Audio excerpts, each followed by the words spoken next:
icon or the compose icon. I usually like to compress my messages. And the reason I do this is because if it's compressed, you can actually navigate and work through your messages as you're composing. So you can reference your email messages that are related and be able to see what's happening and while you're working on a message. Also, I like the fact that I can take attachments and I can drag them directly into my new message. When I'm ready to compose, the first thing I'm going to do is either type in an email address or to begin typing the name of the person you want to send it to. The people in our organization or in your contact list will automatically start populating, and you can select them from the list. You can blind carbon copy or carbon copy someone by clicking on these icons right here. Typically, what will happen is if you have a group that typically um, responds together in messages, you will see a shortcut where you can add them, and then you would add your subject here. Then you would type your message into the body of the message. I can obviously highlight my text. If you click on the text icon, you will get a text formatting tools. So you can change your fonts if you'd like.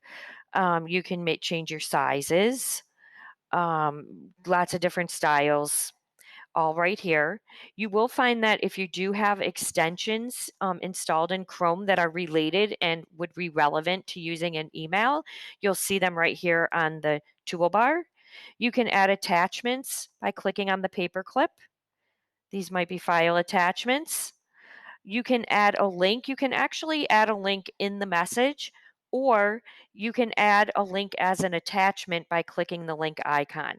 Here you can add emojis directly to your messages. You can also add files directly from Google Drive. This will default to your picture folder to quickly add pictures. You can make your messages confidential. It will send a message to the recipient so they know that this is for their eyes only. And then you can add signatures that you set up in the settings, which we'll talk about later, right directly into your messages.